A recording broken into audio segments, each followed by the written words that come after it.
पहली चीज तो ये है कि जब इस तरह के भाषाविद भारतीय भाषाओं में हिंदी में आए,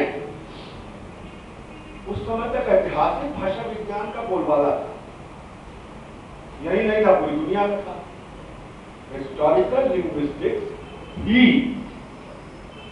भाषा विज्ञान था।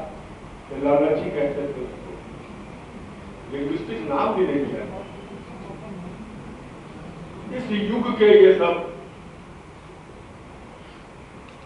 प्रतिभाएं, इनको तो इसीलिए सलाम करना चाहिए कि इन्होंने हमको ऐतिहासिक भाषा विज्ञान के एक सीमित क्षेत्र से निकाल कर इतने बड़े सागर में छोड़ दिया कि अभी तो इसीलिए प्रणाम कर। तो भाटिया जी ने झुका पार किया, और उनके साथ के मुझे केवल याद आते हैं धीरेन्द्र वर्मा, उनके भी पहले, जिन्होंने ब्रज भाषा पर जाकर के फ्रांस में पेरिस यूनिवर्सिटी में काम किया, इलाहाबाद यूनिवर्सिटी में वो प्रोफेसर थे, पहले प्रोफेसर इलाहाबाद की प्रतिष्ठित विश्वविद्यालय के, जहां उन्होंने हिंदी के हायर एजुकेशन और रिसर्च का काम शुरू कर। अब उनकी शिष्य परंपरा में भी शायद एक आध दो लोग बचे हों भारत भर, लेकिन सब उनके जितने शिष्य थे वो सब बड़े भयंकर भयंकर काम करके ही गए। मैं उनका नाम नहीं लूंगा, लेकिन उनकी तरफ से मुझे जाना पड़ेगा। तो भाटिया जी ने धीरेन्द्र वर्मा के बाद वो अकेले दिखाई देते हैं जिन्होंने जो ऐतिहासिक भाषा विज्ञान की सीमा थी उसकी पूरी धारा बदल दी। इसके लिए उनके दो कामों की ओर मैं देखता हूं। एक उनकी शुरुआत की दो किताबें, एक आपकी चर्चा भी हुई, तुलनात्मक ब्रज भाषा को लेकर खड़ी बोली से अध्ययन, और एक भाषा भूगोल की किताब है, एकदम शुरुआती, शायद पहली शोध प्रबंध था। एक किताब में वो बोली विज्ञान की ओर है, बाद में डायलेक्टोलॉजी के नाम से बड़ा विकसित हुआ, और दूसरे में वो क्षेत्रीय भाषा विज्ञान की ओर गए। बाद में रीजनल लिंग्विस्टिक्स भी एक विकसित हुई। सोशल लिंग्विस्टिक्स का वो एक पार्ट है कि जब आप समाज में किसी भाषा को देखते हैं तो उस भाषा को एक क्षेत्र विशेष में भी देखिए। आप अगर हिंदी को देखना चाहते हैं तो बेलगांव की हिंदी को भी देखिए, बाड़मेर की हिंदी को भी देखिए।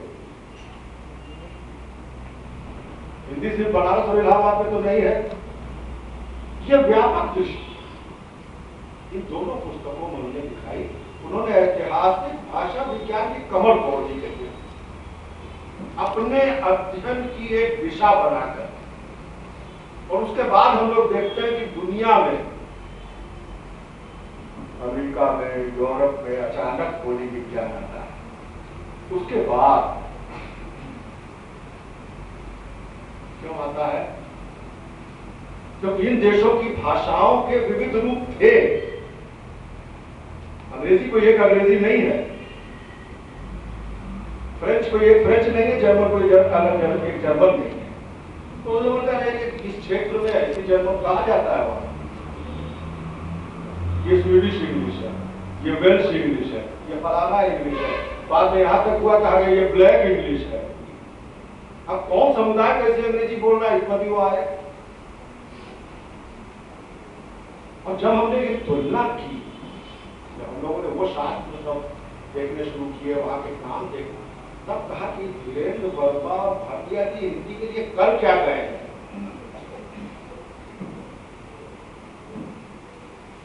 हम लोग डगमगाते कदमों से उन्हीं पगडंडियों पर चल रहे हैं।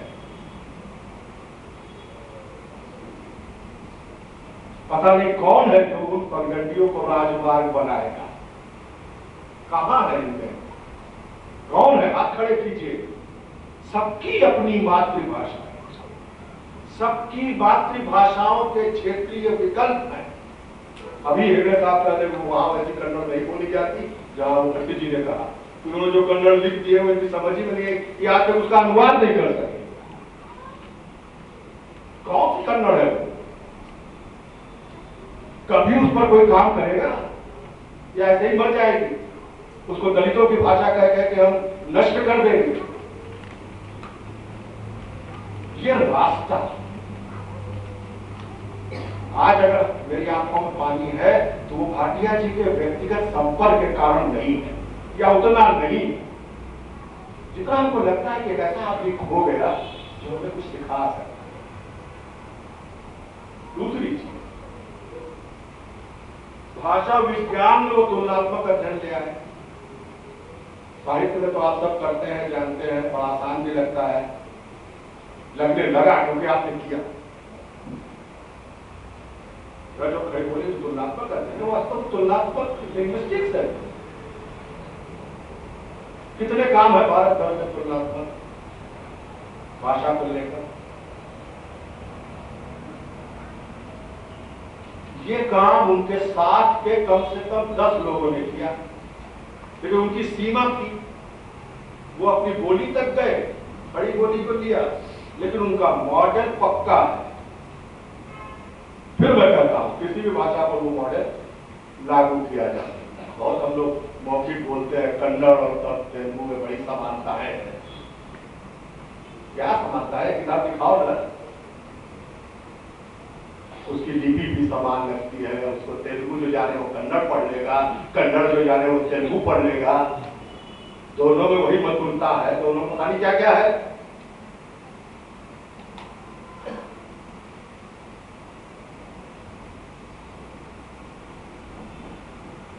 तीसरी चीज, अभी मानक हिंदी व्याकरण की बहुत बात, माफ करेंगे रामचंद्र शर्मा जी, वो किताब एनसीईआरटी में डम पड़ी। एनसीईआरटी उन परम आदरणीय जिनकी टक्कर के भाषाविद नहीं है, उन 3 लोगों की बनाई गई हिंदी व्याकरण की पुस्तक एनसीईआरटी के सड़े हुए गोदामों में सड़ रही है। शर्म आनी चाहिए। कोई लिखने वाला नहीं है, एक पत्र ये नहीं लिखते। आज तक लिखा हो तो बताएं। मैं यहां से इस मंच से सवाल कर रहा हूं, मित्रता भूल जाइए। हिंदी का एक व्याकरण जिसे रामानाथ सहाय, जिनका नाम लेते हुए हमारे पैर कांपते हैं, हिंदी व्याकरण का प्रकांड जानते हो भट्टी जी, आज भी शायद जीवित है हुआ, आगरे में रहता है। कैलाश चंद्र भाटिया और रविन्द्र श्रीवास्तव, 3 लोग मिलकर एनसीईआरटी के लिए हिंदी का ग्रामर बनाते हैं, और हम बच्चों को अपने छोड़ देते हैं कामता प्रसाद गुरु का व्याकरण पढ़ने के लिए, जिस व्याकरण की धज्जियां उड़ा दी गई हैं। उसके लिए गुरु जी दोषी नहीं है, उस समय हिंदी वैसी थी, हिंदी का उतना विकास नहीं हुआ था, तो वैसा व्याकरण लिखा भी नहीं जा सकता था। लेकिन हम गुरु का व्याकरण पढ़ाते हैं। बच्चों से पूछ लीजिए, अगर जिसका व्याकरण हिंदी व्याकरण में इंटरेस्ट होगा वो गुरु जी को जरूर जानता है। अगर गुरु जी को जानता है तो हिंदी का गलत व्याकरण जानता है, ये जान लीजिए। मैं उसको तुरंत दूसरी 1-2 किताबें सुझाता हूँ, और कहता मैं गुरु जी का व्याकरण पढ़ के आया हूँ, बताओ यार ये भी देख लेना भैया। छोटे छोटे व्यावहारिक व्याकरण इन्हीं विद्वानों ने तैयार किया। एक श्रीवास्तव सहाय ने मिलकर तैयार किया, एक भाटिया जी किसी ने मिलकर तैयार किया, यही जो 3-4 लोग हैं, इन्होंने व्यावहारिक दिल्ली यूनिवर्सिटी ने उनको छापा अपने विद्यार्थी। जो मानक हिंदी व्याकरण की बात है, उसको तो भाटिया जी ने जूतों से मारा। उनका बिना बोली की बात किए हिंदी की बात मत करना। पूरे हिंदी क्षेत्र में दिखा दो बोली मुक्त हिंदी का कोई रूप है। और तुम्हारे साहित्यकार क्या लिखते हैं? कौन सी हिंदी लिखते हैं? रेणु की बात होती है तो रेणु के पास भी है, उसी से रेणु है, उसी से प्रेमचंद है, उसी से अमृतलाल नागर है, लिख देते मानक हिंदी में हो जाते अब। कितने लेखक हिंदी के हैं या किसी भी भारतीय भाषा के हैं जो केवल अपनी भाषा के मानक रूप में लिखकर अमर हो गए। जब तक आप उस रीजनल, जिसको हम लोग कहते हैं एसेंस, स्वाद, जायका, जिनकी कहानी लिख रहे हैं उन्हीं की वो भाषा है, रोज बोलते हैं उसको। उससे आप संस्कृत हिंदी बुलवाएंगे घर के नौकर से,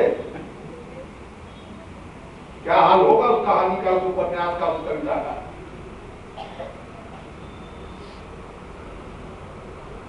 मैं उनके सामने नतमस्तक हूं, यही नहीं किया हूं। जब बोली के साथ जब हिंदी को जोड़कर उन्होंने देखा तो उन्होंने उसका एक सामाजिक व्याख्या भी उसकी शुरू कर दी। किस समाज में कहां कैसे, इसके वो मास्टर शुरू से ही थे। अभी जितने उदाहरण आपके सामने दिए गए हैं ये सब उनकी उसी प्रतिभा के उदाहरण है। जितने शब्द सब गिनाए जा रहे हैं, इसके इतने अर्थ है, इतने फलाना है, उन्होंने ये भी बताया कि इनका कहां कहां प्रयोग किस क्षेत्र में होता है।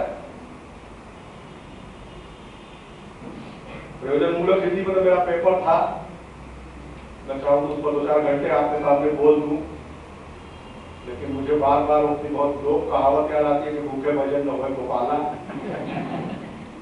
तो मैं उसको मुक्त कर देता हूं, उस अपने लोभ को, मोह को। लेकिन एक बात जरूर है, कहीं इनकी किताब में दर्ज हो, आप लोग ढूंढिए जरा। उन्होंने बातचीत में शब्द को पकड़ के रखो। किताब है शब्द सामर्थ्य, कभी मौका लगे शब्दश्री के सब सामर्थ्य का तो जवाब ही नहीं।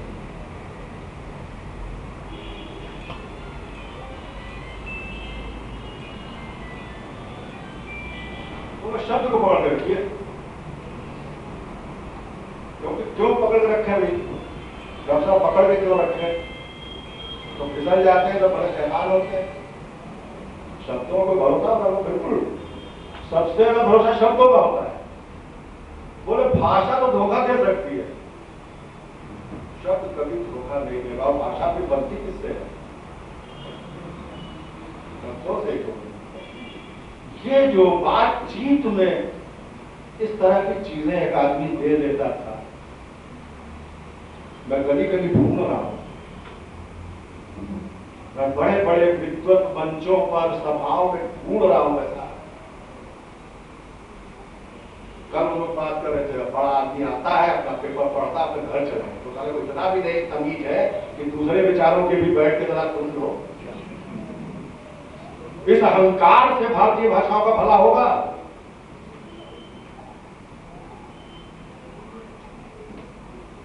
ईश्वर भी नहीं कर सकता। और हम उस अपमान को रोज सकते हैं। हम उसके पीछे भी जाते हैं, उसको 12:30 बजे उसकी कार में बैठा देते हैं, वो चला जाता है। जो उसका लिफाफा उसकी जेब में बड़े प्यार से डाल दिया था, वो लेकर एहसान की तरह उसको लेता है। ऐसे आदमियों के हम चरण चुंबन कर रहे हैं, जिनको हिंदी से कुछ लेना, भारतीय भाषाओं से कुछ लेना था। ये सब थे। कोई कह रहा है कि 2nd क्लास में चले आते थे, कोई कह रहा है कि चलो जिस कमरे में हम है उसी में रह तो खाना बना के उनको खिलाएंगे। कैसे लोग थे?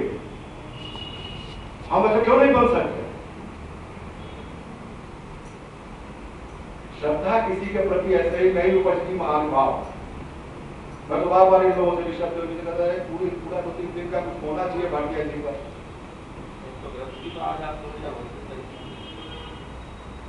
आखिरी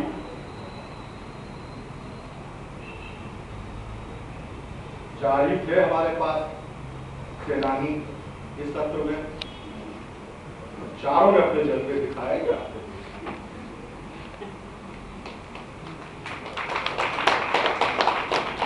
ये संस्मरणों की मैं इनको छूट देता तो ये झड़ी लगा देते हैं।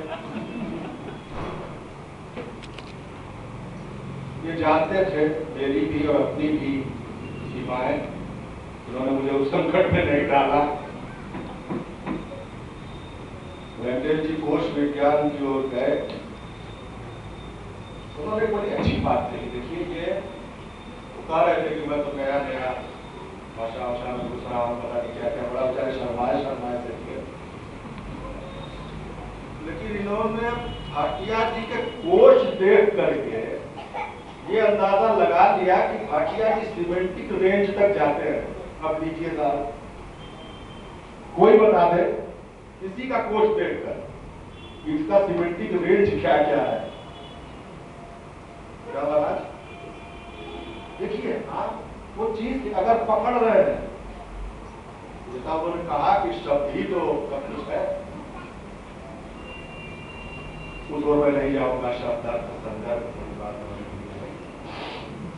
प्रशासनिक कोश उनका बहुत अच्छा है, तो दोहरा नहीं, भारत सरकार की कोश से अच्छा है।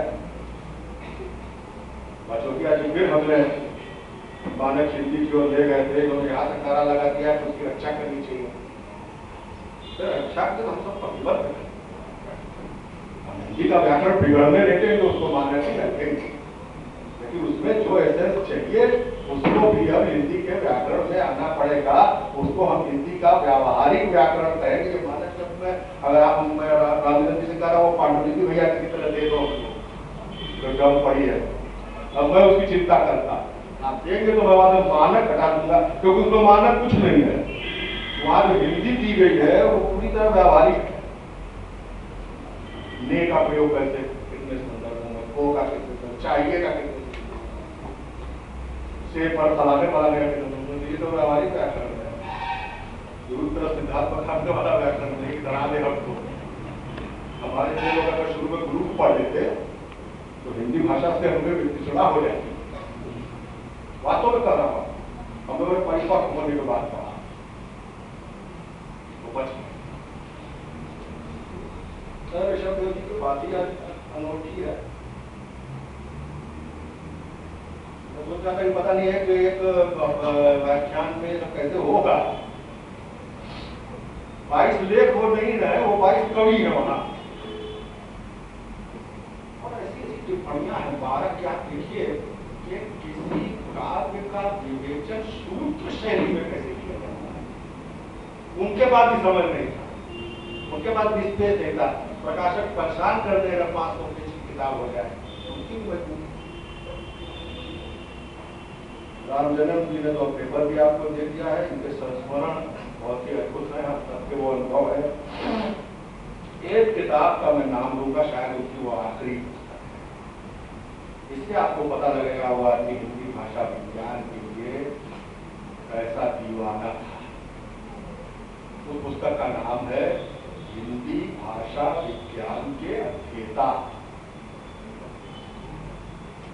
7 साल वो और कामों को करते हुए ये काम करते रहे।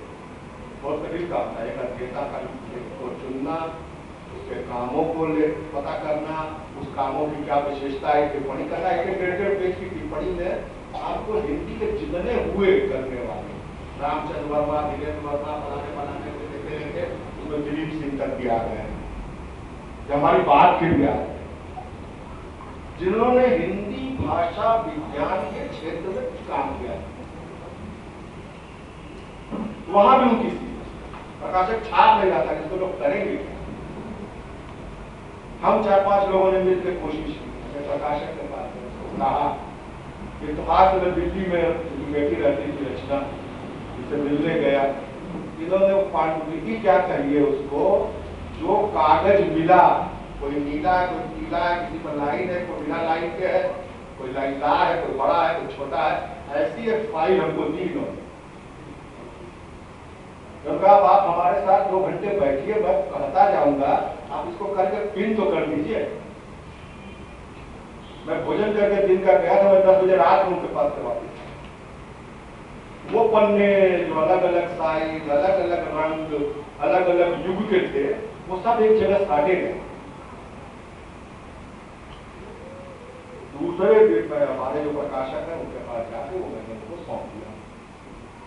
हमने कहा ये छपनी है, और ये बता रहे हैं कमर टूट गई थी, फलाना बिस्तर पर। हमने कहा वो चले जाएंगे तो बहुत गड़बड़ होगी, समझ ली।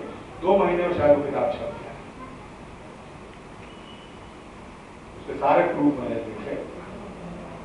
इन शब्दों के साथ मैं ताराचंद भाटिया को फिर से एक बार प्रणाम करता हूँ, आप सबको भी प्रणाम करता हूँ। नमस्कार।